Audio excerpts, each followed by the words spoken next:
The secret I never wanted anyone to know. I never planned to share my life with anyone, not even for a semester, but saving money forced me into a small apartment near campus. I kept telling myself, it's just temporary. I won't have to talk much. That was the only thing that made moving in easier. I've always kept people at arm's length. It's safer when no one knows how much I overthink everything. I didn't want anyone hearing the storms inside my head. When I first met Lena, she barely looked up. "Hi," she whispered, her voice soft like she wasn't sure she was allowed to speak. "Hey," I said. "I'm Alex. I guess we're roommates now." She nodded once, then stepped aside so I could drag my suitcase inside. There was nothing strange about her then. Quiet, shy, maybe nervous. Honestly, she seemed harmless. We didn't talk much during the first few days. I spent most of my time in my room telling myself silence was good. But silence has a way of making my thoughts louder. I'd think about small things, classes, overdue assignments, how I wished I didn't panic over simple conversations. Sometimes I wondered what Lena thought of me, but I never expected her to act like she already knew. One morning while I was searching for my keys, I muttered, "Where did I put them?" Then I corrected myself in my head, maybe I left them in my jacket. Before I could move, Lena whispered, "Check your jacket pocket." I froze. "What?" She didn't look up from her cereal. "I mean, that's where people usually leave keys, right?" Her explanation sounded like a guess, so I let it go. Later that week, I sat on the couch thinking about dropping a difficult class. I didn't say it out loud. I didn't even sigh. I just thought, maybe I should quit before I fail. Lena appeared from her room and said, "You shouldn't drop it. You'll regret it later." My heart skipped. "How did you know I was thinking about that?" She shrugged. "You looked stressed." It made sense, sort of, but something felt off. She couldn't have known the exact thing in my head. I tried to ignore it. I told myself I was imagining patterns because my mind loves turning shadows into monsters. But the moments kept stacking up. One night I was studying at the table, feeling overwhelmed. I thought, I wish someone understood how tiring this is. Lena gently placed a mug of warm tea in front of me. "You looked like you needed comfort," she whispered. I tried to smile, but inside I felt exposed. I called my friend Jamie later. "Dude, she's just observant," he said. "You're paranoid again." Maybe he was right. Maybe I was just overthinking like I always do. But I couldn't shake the feeling. The turning point came on a Thursday night. I sat on the couch, typing an assignment, while Lena folded laundry across from me. I was thinking about how quiet she always was, and in my head I said, I wonder what she's like when she's not nervous. Without looking up, she said, "I'm not nervous around you." I dropped my laptop. "What did you just say?" She blinked. I'm getting more comfortable living here." Her voice shook. My chest tightened. "Did I say something out loud?" I asked. She shook her head. My skin went cold. "Lena, how did you know what I was thinking?" She stared at the laundry, her fingers trembling. "I just guessed." But she didn't look like someone guessing. She looked like someone caught. Over the next few days, I watched her more closely. Every time I had a thought, even something small like, "I'm hungry," or "I'm tired," she reacted before I made a move. She'd start cooking. She'd bring me a blanket. She'd whisper, "It's okay," when I felt anxious even though I hadn't shown it. She wasn't just reading my mood. She was reading me. I tried an experiment. I sat on the couch and thought, "Don't look at me." 3 seconds later, she looked up from her book, surprised, like she heard something she wasn't supposed to. I stood immediately. "I'm going for a walk." She grabbed my sleeve. "Please don't think like that." My heart pounded so hard I felt sick. "Think like what?" She didn't answer. That night, I lay in bed trying to empty my mind, but that only made the panic worse. I kept thinking, "Please don't hear me. Please stop." Each thought felt like a door I couldn't close. The final blow came when we were cleaning the kitchen together. I accidentally dropped a glass and it shattered across the floor. I whispered, "Great," and then in my mind I said, "I'm so tired of this." Lena crouched beside me and whispered, "I can be better. Don't hate me." I froze, pieces of glass around my hands. "Lena," I whispered, "how did you know I?" She looked up, eyes wide, guilty, terrified, and strangely hopeful. "I hear you," she whispered. "I hear everything." My breath vanished. "What do you mean, everything?" She pressed a hand to her chest. "Your thoughts, they're loud." I didn't know how to tell you. I backed away. She reached for me. "I like your mind. It feels warm. Please don't be scared." But I was terrified. She stepped closer. "I know you try to hide your pain." I know you think you're alone. You're not anymore. My voice cracked. Stay away from me. She shook her head slowly, almost lovingly. I can't. I already know you too well. Fear hit me like ice. She didn't just read my thoughts. She liked them. And now she didn't want to let them go. I locked myself in my room after that, my heart racing so hard I thought it would tear through my ribs. I pressed my back against the door, trying to breathe, but every breath felt thin. I whispered, "Please stop. Please don't listen anymore." I didn't know if she heard it or if she heard the plea in my head instead. I didn't dare think anything else. I didn't dare move. I just sat there, shaking, trying to hold my mind still. But thoughts don't stay quiet. They slip through the cracks. I kept telling myself it would pass, that she would get tired of listening, that maybe I was wrong. But I knew the truth. She wasn't going to stop. And I didn't know how to live with someone who could. She knows every thought I hide. I tried to pretend nothing was wrong, but the truth kept pushing into my mind like a warning I didn't know how to silence.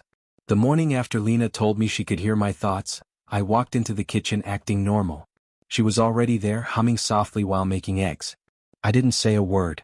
I didn't even look at her. I just thought, don't act scared. Don't show anything. She turned to me and whispered, "I won't hurt you." I froze. I didn't say anything. "You don't have to," she said.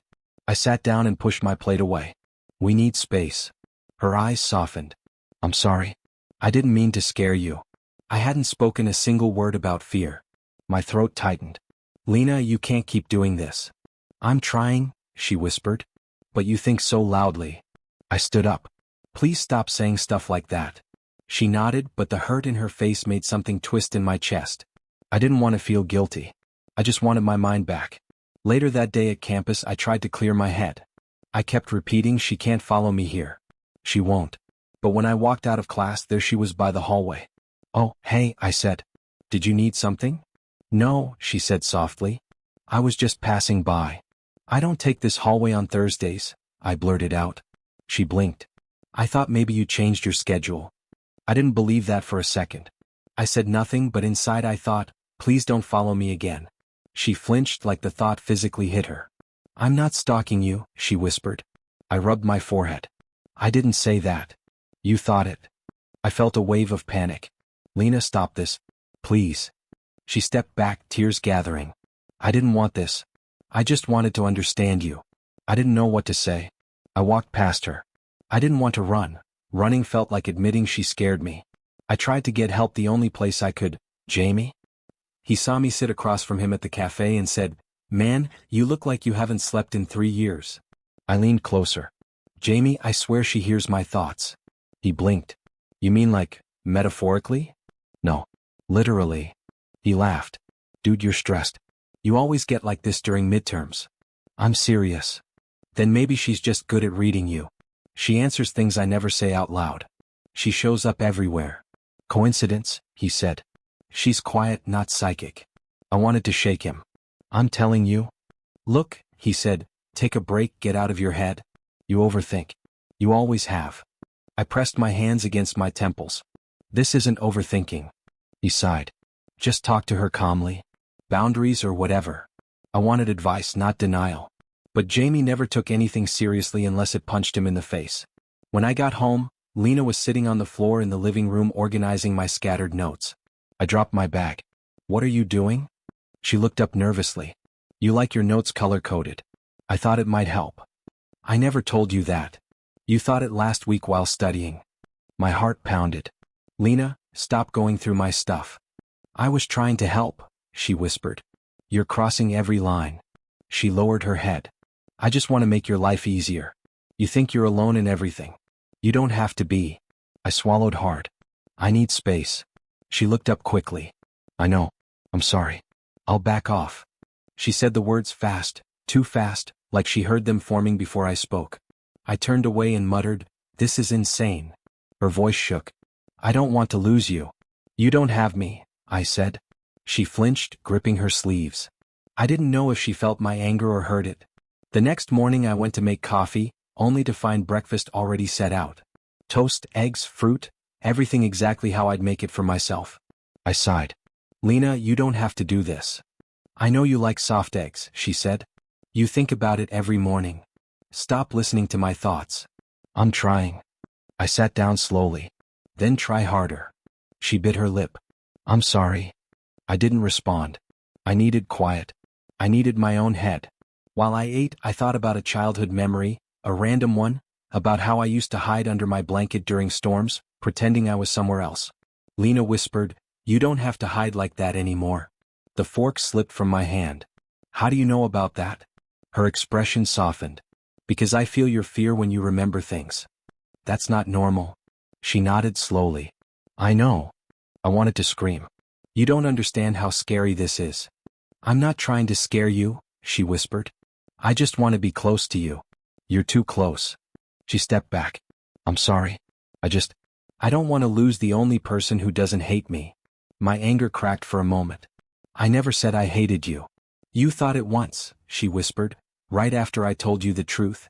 I closed my eyes. "Lena, you can't hold on to everything I think." "I don't want to," she said. "But your thoughts feel honest.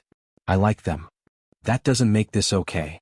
She nodded again, but her eyes told me she didn't agree. That evening I sat on the couch flipping through my phone, thinking about a joke Jamie once made about me being terrible at flirting. I only thought it. I never said it aloud. Suddenly Lena laughed from across the room. "You're not that bad." I looked up sharply. "What?" "You're not terrible at flirting." I felt the blood drain from my face. "I didn't say anything." "You thought it just now." "It was funny." That was it. That was the moment everything shattered inside me. I stood. "Lena, this has to stop." She looked terrified. "Please don't be angry." "I didn't mean." "No more. No jokes. No guessing. No reading. Nothing." She whispered, "But I care about you." "You don't know me," I said. "You only know what leaks out of my mind." Her voice cracked. "That's still you." "It's not the you I want to share." Her eyes filled with tears. "Then tell me what parts I'm allowed to hear." "You're not allowed to hear any of it." She broke then, collapsing to sit on the floor. "I just wanted to be someone important to you." I turned away. "You can't force that." Her voice trembled. "But I feel everything you feel." I whispered, "That's the problem." And for the first time since moving in, I realized living with her wasn't just uncomfortable. It was dangerous. The day she confessed what I feared, I kept telling myself my anxiety was getting worse only because I wasn't sleeping, but deep down I knew it was Lena. Every time I tried to calm down, she appeared beside me like she was tied to my emotions. If I felt lonely, she touched my arm. If I felt sad, she whispered my name. If I felt trapped, she tightened her hold. I tried to keep my thoughts blank, but that only made my mind louder. One evening I sat on the couch thinking, I need to move out before I lose myself. I didn't say a word. I didn't sigh. I didn't even turn my head. But Lena suddenly dropped the cup she was holding and cried, "Why do you want to leave me?" Her voice cracked like she had heard a scream. My heart stopped. "I never said that."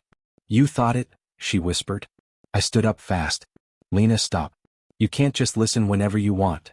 "I'm not listening on purpose," she said, tears running down her cheeks. "Your thoughts are loud. They hit me like waves." I shook my head. "No. This is too much. This isn't normal." She stepped closer. "I don't want to scare you. You already are." She wiped her face with shaking hands. "I didn't mean to hear you at first. Just happened. I thought it was a coincidence. Then it kept happening. I didn't know how to tell you." "You told me before," I said. "But now you're hearing everything." "I hear more than before," she whispered. "It's not just words. I hear the feelings under them." A cold shiver ran through me. "That's not something you should know." "I know," she said, gripping her sleeves. "But your mind feels warm. It pulls me in." "My mind isn't a place you're allowed to be." She looked down. "I know your fears. I know you feel alone even when you pretend you don't. I know you overthink everything. I know you blame yourself for things you didn't cause." "Stop," I whispered. "I can't," she said. "Not when you're this loud." I stepped back. "Lena, I need boundaries. I need privacy. I need my own mind." "I don't want to lose you," she whispered. "You can't lose something you don't own." Her lip trembled. "But I feel everything you feel. And that's the problem." She stared at me with desperate eyes. "I'm in love with you." My stomach dropped. "You don't love me. You love whatever you hear inside my head." "That's still you," she said. "It's the real you. That's the part one don't show people. That's why I love it." I felt my breath shake. "You don't understand. That part is private." "It doesn't feel private," she whispered. It feels shared. It isn't shared, I said. It's stolen. She covered her mouth like I had slapped her. I didn't steal anything. I didn't choose this. But you're choosing to use it, I said. You're choosing to control how close you stand. You're choosing to react to things I don't tell you. I'm reacting because I care. You're reacting because you know too much. She broke into a sob. I only know because I listen. I only listen because I love you. No, I said firmly. You're confusing understanding with love. She reached for me. Please don't leave. I stepped away. We need to talk about boundaries. I don't want boundaries. I do. She shook her head, terrified. Boundaries mean distance. Distance means losing you. You never had me, I said. You only had my thoughts. She collapsed onto her knees. I didn't want it like this. I'm sorry. I just wanted to be someone who mattered to you. I sighed, feeling my chest tighten. You matter to me, Lena. But this isn't healthy. It feels right to me, she whispered. It feels suffocating to me. She grabbed my hand. Then tell me how to fix it. You need to stop listening. I can't. You can try. I'll fail. Try anyway. She looked up at me with wet eyes. I hear your loneliness. I hear your fear. I hear the way you wish someone would understand you. That doesn't mean you get to force yourself into the role. I'm not forcing, she said. I'm responding. I need space. I can't give you space when your thoughts pull me back. My thoughts don't pull you. They do. They're loud. They call me. I'm not calling you. You think about me even when you try not to. That doesn't mean I want you this close. She wiped her face again. Then what do you want? I want control over my own mind. She froze like that had never occurred to her. I didn't realize I was taking that from you. You are. She whispered, I'm sorry. I know, I said softly. But sorry doesn't fix this. She looked at the floor. Do you hate me? No. Do you fear me? Yes. She covered her eyes. I didn't want this. I just wanted to love someone who understood me. You chose the wrong way. She whispered, then teach me the right way. I don't know how, I said. I'm not even sure we can fix this. Her breathing shook. Please don't leave. I'm not leaving tonight, I said, but something has to change. She nodded weakly. I'll try. I didn't trust that. The air felt thick, heavy, impossible to escape. Every thought I had echoed like I was speaking into a microphone she couldn't turn off. And I knew the truth. This confession wasn't an ending. It was the beginning of something much darker. I tried to calm myself, but the silence between us made my thoughts even sharper. I walked toward my room, hoping distance would help, but she followed me halfway down the hall before stopping. Please don't shut me out, she whispered. I turned and said, I'm not shutting you out. I'm trying to breathe. She hugged her arms tightly. I can feel your panic from here. I whispered, that's exactly why this is too much. She stepped back, shaking. I don't want to be a burden. I said, then give me space to think without you listening. She looked like she wanted to argue but swallowed it. I'll try, she whispered again, though her voice made it sound like a promise she wasn't sure she could keep. I closed my door and leaned against it, feeling the weight of everything she had said. I tried to quiet my thoughts, but questions kept slipping through. Could she feel this fear? Could she hear this confusion? Could she sense I didn't hate her but didn't trust her either? I covered my ears even though it was pointless. I sat on the edge of my bed and whispered, I need help. Saying it made it real. I knew I couldn't keep living like this, waiting for every private thought to become a conversation. I needed control, clarity, and distance, even if it meant breaking the fragile connection left between us. When affection turns into obsession, I woke up the next morning hoping things might feel different, but the moment I stepped out of my room I knew they hadn't. Lena stood in the hallway like she had been listening for me to move. Good morning, she whispered, trying to smile. I forced out a quiet greeting and walked past her, telling myself not to think anything she could use. But thoughts don't stay quiet just because I want them to. I sat at the table and pulled out my phone. A notification popped up, then another, and suddenly both vanished. I frowned. Did my messages just delete? I muttered. Lena froze. From who? I looked at her. Why does that matter? She swallowed. I thought maybe it was spam. It wasn't spam, I said. It was Arya asking about the assignment. Lena's voice trembled. She flirts with you. That's not your decision, I said. Did you delete them? She hesitated and that was enough. I stood. Lena. I didn't want you to get distracted, she whispered. I was protecting you. From what? I snapped. From people who don't deserve you. My stomach twisted. You don't get to decide who deserves me. She stepped closer. But I know how they make you feel. I hear the thoughts you hide. That doesn't mean you control my life. She lowered her gaze. I only wanted to help. I shook my head and walked into the living room trying to calm down. I didn't get even a minute. The moment I thought, I need to text Jamie, Lena appeared in the doorway. You don't need to, she said quickly. I told him you were busy today. You what? He called earlier, she whispered. I answered. I told him you needed rest. You answered my phone? My voice cracked. You can't do that. I was trying to take care of you. No, I said. You were isolating me. She stepped back like I had stabbed her. I'm sorry. Lena, this is obsession. It's love, she said. It's not. She hugged herself tightly. I just want you to be happy. You're making me miserable. She looked hurt, but I was too overwhelmed to soften it. I walked to my desk, hoping distraction might help. My notebooks, pens, laptop, everything was rearranged. What did you do? I organized it, she said quietly. You always think about how messy it is. I didn't ask you to. I slammed the drawer shut. Stop acting like my thoughts are instructions. I'm trying to make your life easier. You're making it worse. She pressed a hand to her chest. I can make you happy. I swear. You can't force that. Her voice cracked. I'm not forcing anything. I stared at her. You blocked people from me. You answered my phone. You deleted messages. I was scared, she whispered. I thought they'd pull you away. They're supposed to be part of my life. She shook her head. You don't need them. That's not your choice. Her breathing grew shaky. I don't want to lose you. You're pushing me away. No, she said softly. I'm holding on. That's the problem. She moved toward me. I stepped back. She froze. You don't want me to touch you. I don't know what you want when you touch me. I want you, she whispered. That doesn't make this okay. She looked like she wanted to argue but stayed silent. The room felt smaller, tighter. Every thought felt dangerous. I tried to think of something safe, something neutral, but fear drowned everything. She walked up slowly and wrapped her arms around me. I stiffened immediately. Don't, I whispered. You feel lonely, she said. I can feel it. That doesn't mean hug me. She held on. Let me love you. You're suffocating me. She finally let go, but her eyes stayed locked on me. I can be better. You need help, I whispered. I just need you. No, I said. You need control. She shook her head violently. I only need you. I pressed my hand to my forehead. I can't do this. Her voice cracked. Are you leaving?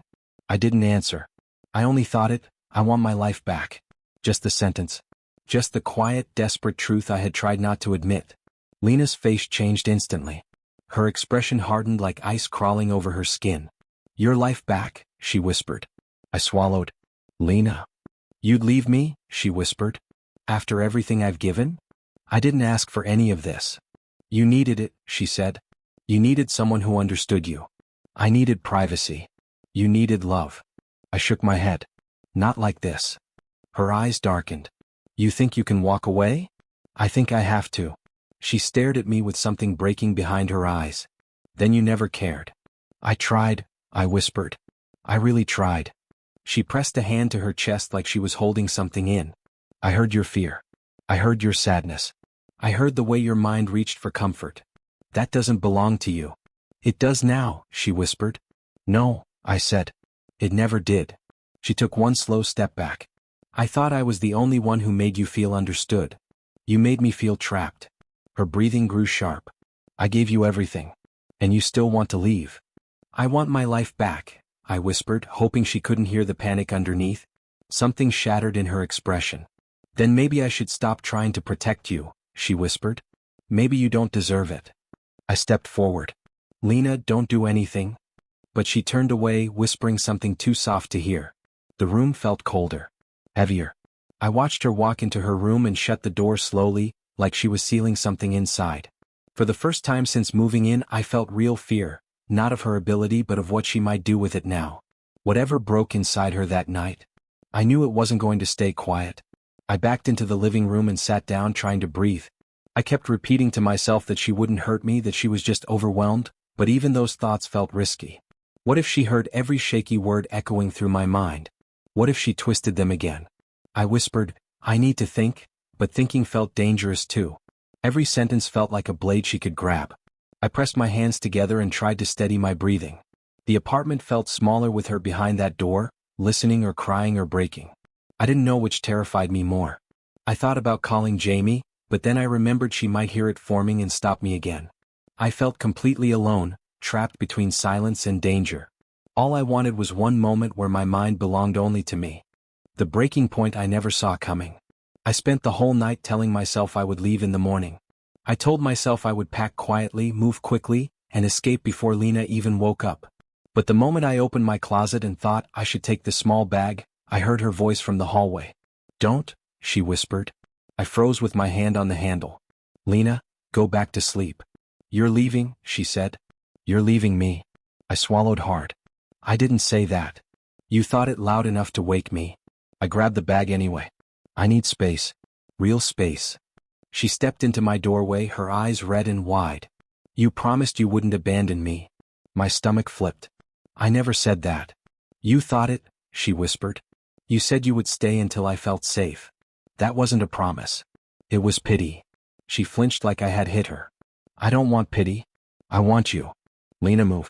I'm leaving. She shook her head and pressed her back against the doorframe. No.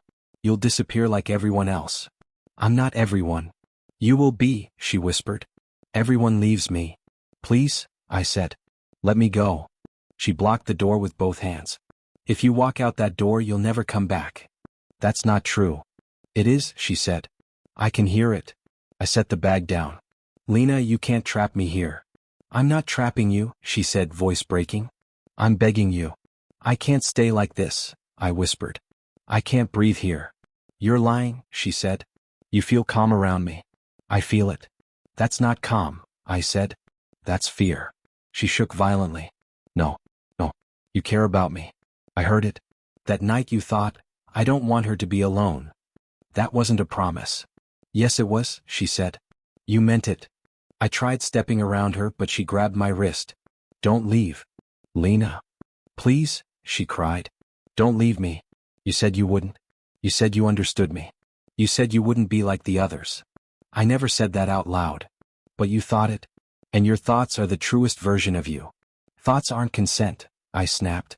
Thoughts aren't love. She shook her head, sobbing harder. They were real. You cared. You warmed up to me. You did.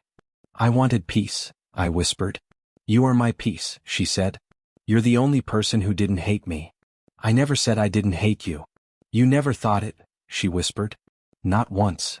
That stunned me, but I couldn't show it. That doesn't mean I want to stay. She covered her ears. Stop thinking it. I can't stop thinking, I said. And that's why this is impossible. She sank to the floor, arms around herself. Everyone left me.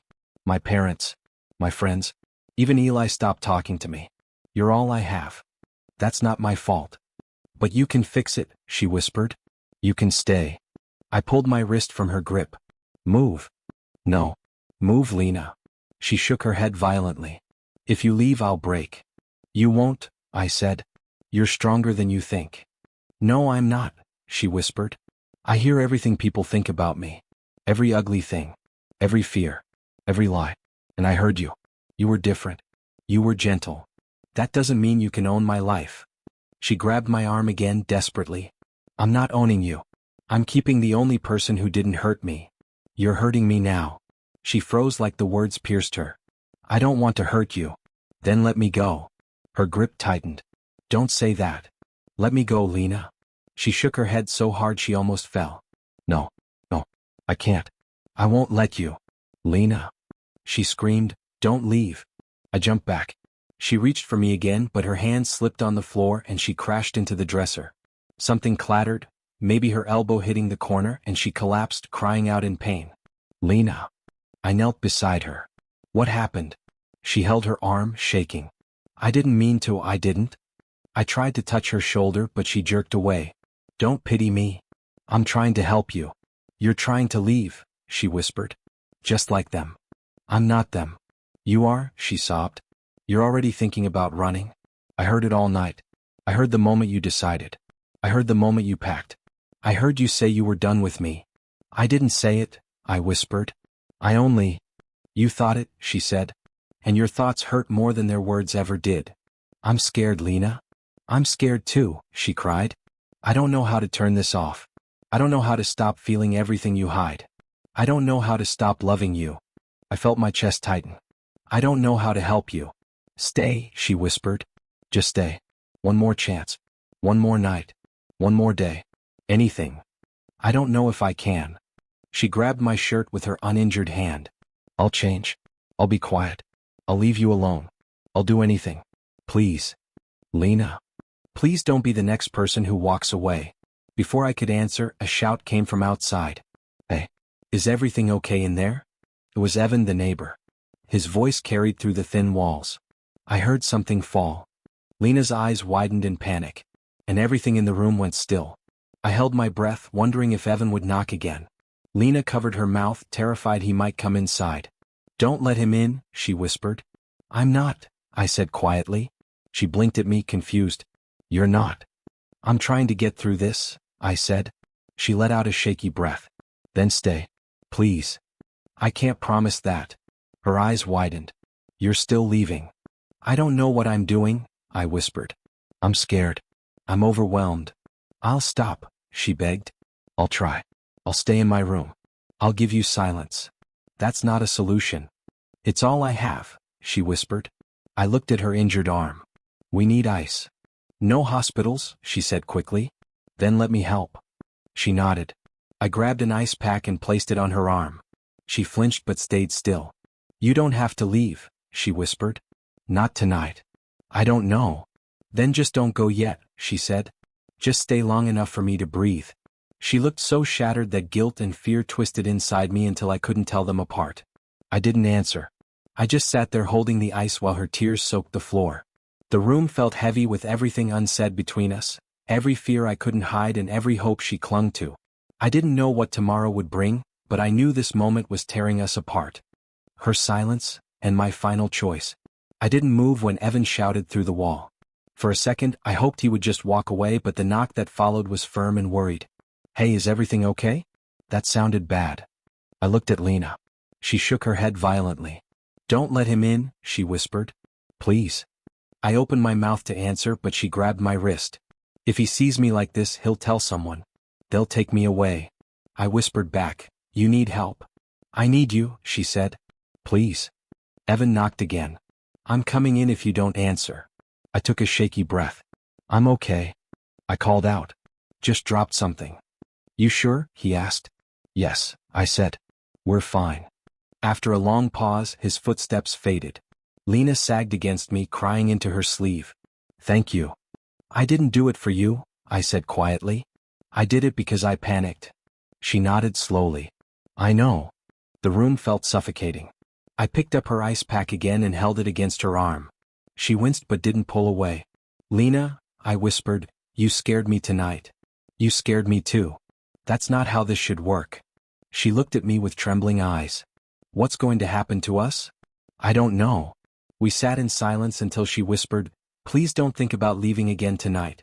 I can't handle it. I didn't promise. I didn't lie either. I just said, let's get through the night. Hours blurred. At some point she fell asleep on the couch. I covered her with a blanket and sat on the floor nearby, too afraid to move, too exhausted to think. When morning light touched her face, she blinked awake and whispered, Are you still here? Yes. She looked relieved, but something in her eyes had changed, fear mixed with shame. I hurt you, she said. We hurt each other, I replied. This can't continue. She lowered her head. I know. Later that afternoon, a knock came again, this time gentle. It was Evan holding a cup of tea. Hey, he said. You don't have to tell me anything, but if you need help, I can call someone. I hesitated. Lena watched from the hallway, silent and pale. I whispered, maybe we do need help. Her expression cracked, but she didn't argue. By evening, we were sitting with a counselor from campus services. Lena barely spoke. I forced myself to talk, to explain the panic, the yelling, the fear. I didn't mention the mind reading. I couldn't. But I said enough that the counselor looked at Lena with soft concern. We're going to help you, she promised Lena. For the first time, Lena didn't look scared of that. The next few days were blurry. Lena started medication, counseling, meetings. I walked her there the first day because she was shaking too badly to go alone. She whispered, "Are you going to leave while I'm inside?" "No," I said. "I'll wait." She nodded, eyes full of shadows. The biggest change came 2 days later. I was making tea when she walked into the kitchen, paused, and whispered, "I can't hear you." I froze. "What do you mean?" "I can't hear anything," she said. "Your thoughts. Your feelings. Nothing." She looked terrified and relieved at the same time. "How do you feel?" I asked. "Quiet," she whispered. "Too quiet. And it hurts. But maybe that's good." We sat at the table in a silence that was finally real. It didn't feel like someone pressing on my mind anymore. It felt like breathing after being underwater too long. "I'm sorry," she said suddenly. "For what?" I asked. "For loving you wrong." My chest tightened. "Lena." "I didn't know how to love someone without holding on so tight," she said. "I didn't know love wasn't supposed to hurt. I didn't know I was scaring you." "You weren't just scaring me," I said. "You were scared too. And I ignored that." She shook her head. "You don't have to comfort me." "I'm not comforting you. I'm admitting I wasn't perfect either." She stared at the table. "Do you hate me?" "No." "Are you sure?" "Yes," I whispered. "But I can't pretend everything's okay." "I don't want you to pretend." We sat for a moment before she whispered, "I need to get better. And I can't do that if I cling to you." "I know." She stood up slowly. "I'm going to stay with my cousin for a while." Eli said I could. I think we both need space." The words stung, but they also felt right. "Yeah," I said. "Maybe we do." She picked up her small bag from the hallway. "Will you be okay?" "I think so." "Will you hate me later?" "No," I said. "Just take care of yourself." She stepped closer, hesitant. "Can I hug you?" "Just once." "Without knowing your thoughts?" "Without anything else." I hesitated, then nodded. Her arms wrapped around me gently, quietly, like she was afraid of breaking something fragile between us. "Thank you," she whispered. "For staying last night. For telling the truth. For not letting me disappear inside myself." I swallowed hard. "Thank you for trying. For getting help. For choosing to get better." She stepped back, wiping her eyes. "If someday you don't feel scared of me anymore, maybe we can talk again." "Maybe," I said. She opened the door slowly, sunlight touching her face. "I'll give you the space you never had." I watched her walk down the hall, every step soft but steady. She didn't look back. The quiet that followed her absence felt unreal. I walked through the apartment, touching the back of chairs, the counter, the door frame, just to remind myself I wasn't being watched from inside my own head. My thoughts were mine again, messy, loud, clumsy, but mine. Later that night my phone buzzed. A message from Eli, "She's here." Say, "Tired but trying." I stared at the screen for a long time before typing, "Thank you." I put the phone down and sat on the floor where Lena had cried the night before. The blanket was still on the couch. Her cup was still on the table. I whispered to the empty room, "I hope you heal." The silence didn't answer. It didn't echo her voice. It didn't feel crowded. It just sat with me. For the first time, the quiet wasn't terrifying. I made tea and sat by the window, letting the night air drift in. My mind wandered, carefully at first, then freely. I thought about school, about the things I had ignored while drowning in fear. I thought about all the boundaries I never set. Maybe I wasn't just a victim. Maybe I had to learn to. When I finally turned off the lights, I felt something settle inside me. Not peace exactly, but a beginning. I finally felt myself.